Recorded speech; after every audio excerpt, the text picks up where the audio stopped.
My name is Simon Rogers. I edit the Guardian's data store and data blog, and I work with data and we try and generate stories out of data, but we also do a lot of just publishing data and making it accessible and available for other people to do stuff with.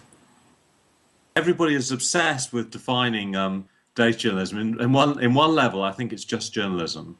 Okay, it's just really basic reporting because there is a real tradition in certainly in the UK, maybe not so much in the States, where journalists are kind of nervous about numbers, nervous about maths, and will tend to kind of accept unchallengingly numbers they're presented in a way they wouldn't do with other kinds of data, other kinds of reports and sources and so on.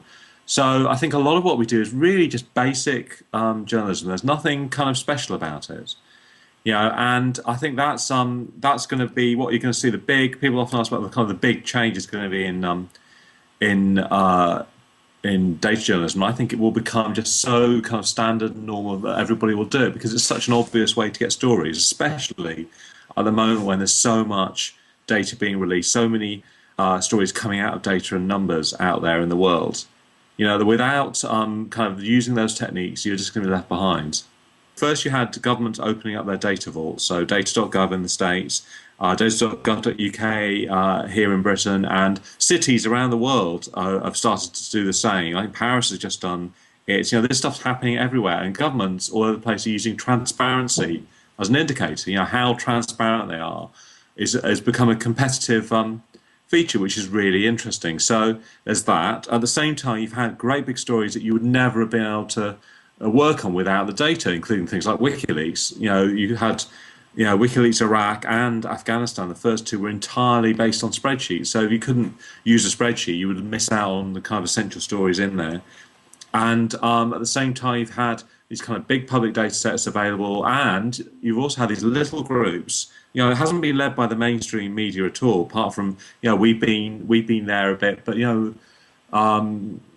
I think that this kind of like small independent groups getting involved. People like OVNI in the States, sorry, in France, OVNI in France, and Where's My Money Go in the UK, and these kind of small independent groups, ProPublica in America. These are doing amazingly interesting journalism, and they're independent. They're outside the mainstream kind of media, and that's where it's at. And that's a really interesting thing. So all these things kind of coalesced to drive data journalism up the agenda and make it an important part of what any news organisation should be doing.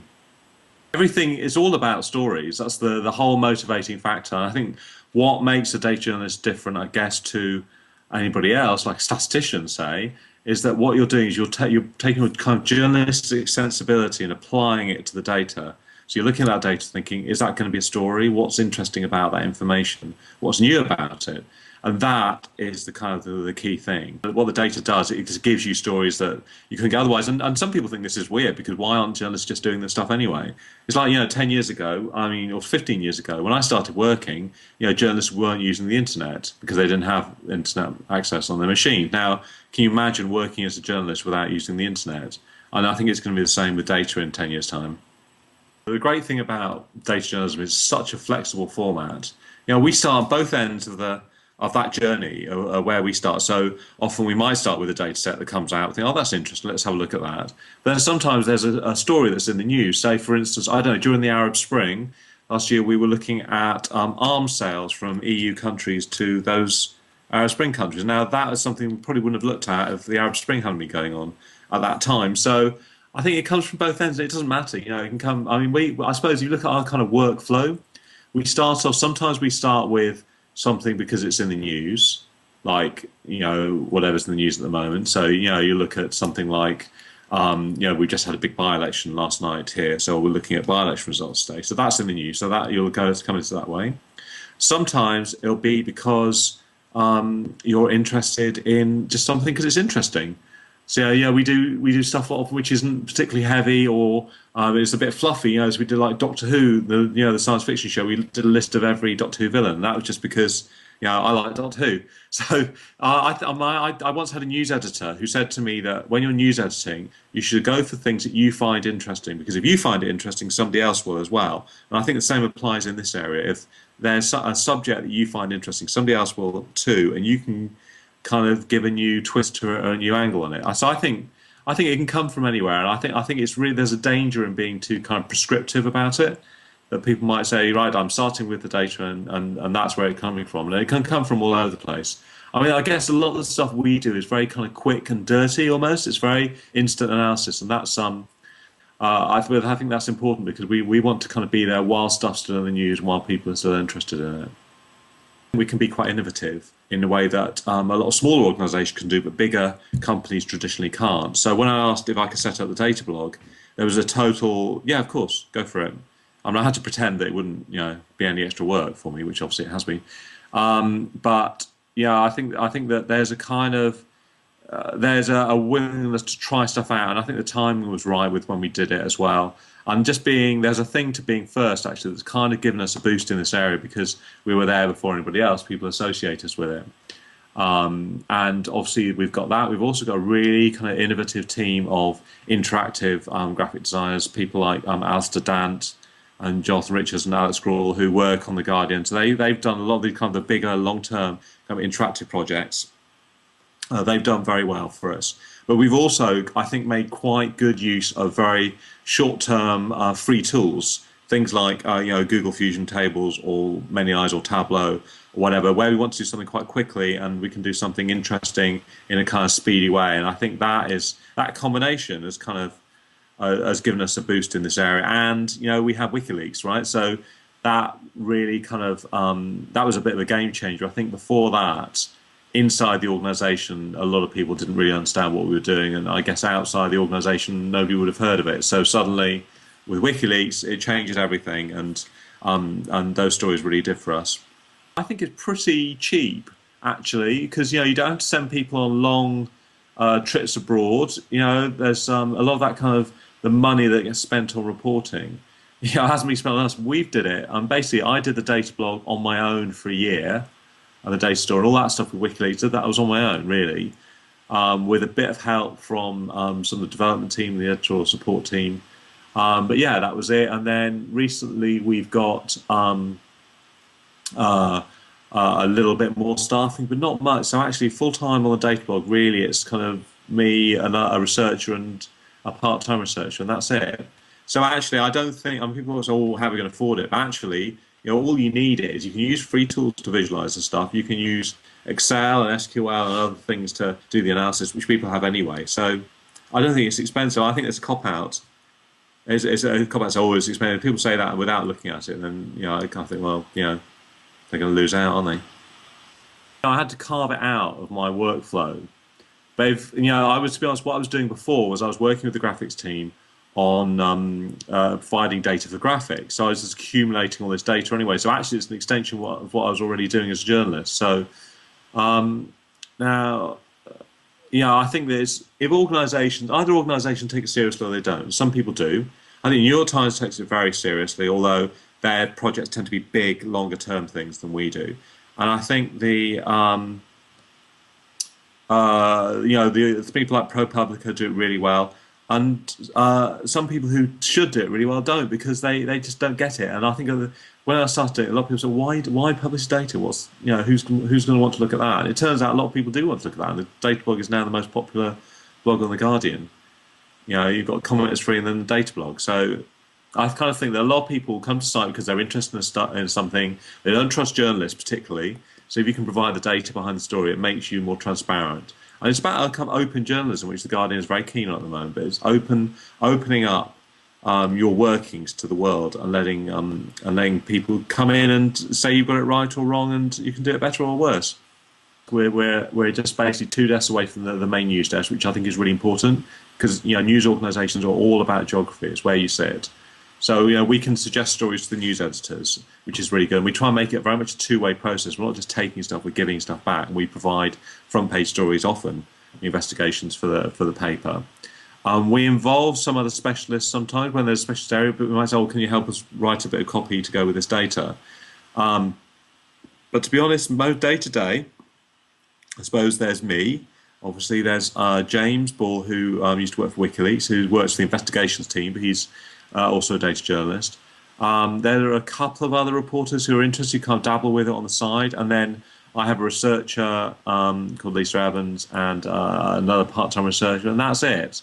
So actually, in terms of the kind of the geography of it, there's not that many people, and probably most days that's absolutely fine. We have days that are very busy. So on budget day here, where the Treasury announces the budget for the year, that's a very busy day for us because we're providing lots of stuff for the paper and trying to provide it online as well.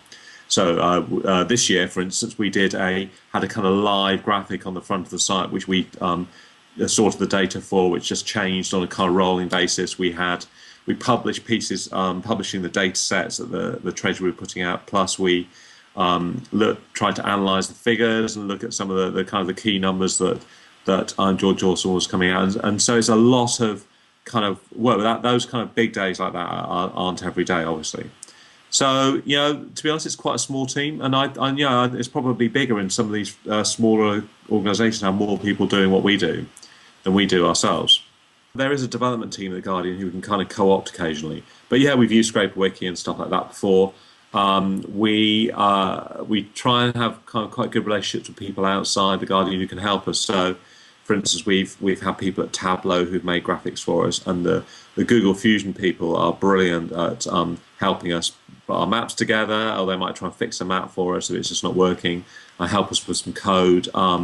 We'll publish, and we've just launched a new part of the site called Show and Tell, which I don't know if you've seen, but we launched it yesterday, and that is basically just showcasing people's graphics from around the world. And we want our site to be a destination for anybody who's interested in data and the representation of it as well. So you can come to the site and you can see how people use data too. Scraping is kind of where it's at the moment. There's a lot of people, I'm not very good at it, and I think to have people who are good at it, who are enthusiastic about it and can help you do it is a really good thing. And plus you've got that, and then you've got free tools like Google Refine can actually do scraping for you, which is amazing. So you kind of pull those things together, I think you've got something quite powerful. There's so many free visualization tools out there now that actually, for instance, if you do a line chart on the site, I think there's no excuse for having a line chart that you can't roll over, right? It's something really simple.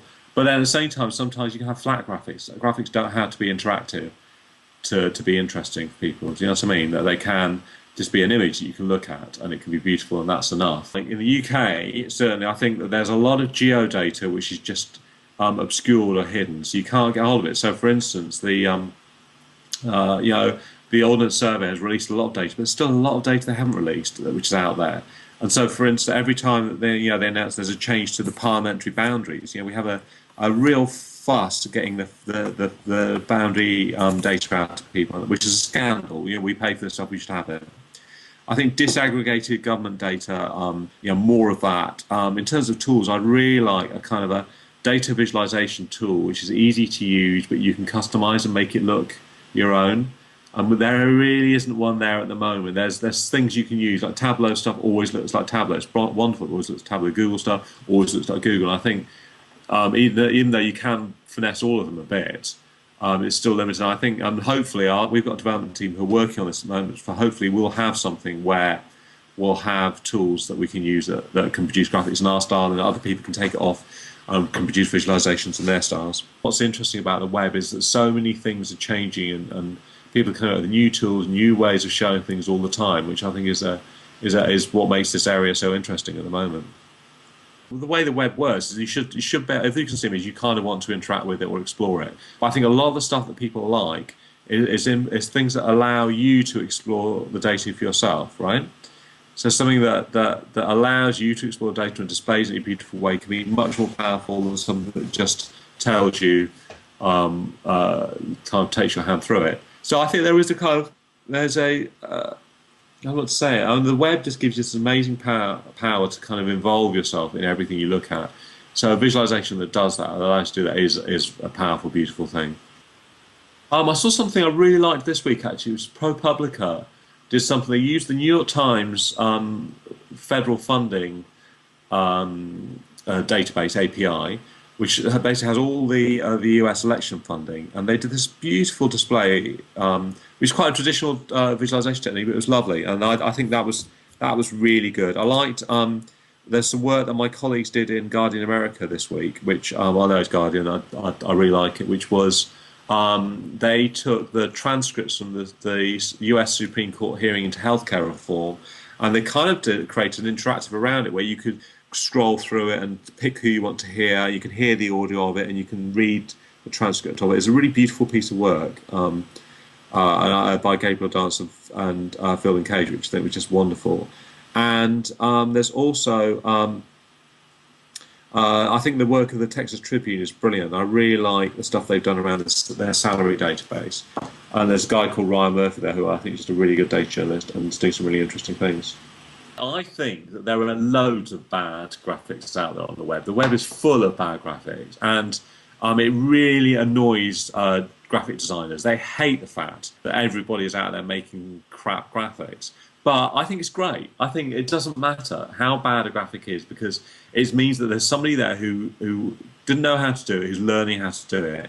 And, you know, amongst all that rubbish, you get some really good things. And I just kind of think, let it happen. Let everybody make graphics, and 99% of them will be rubbish, and 1% will be amazing, and those 1% will change the world for us. I just think, you know, we all need to be a bit less uptight about it, I guess.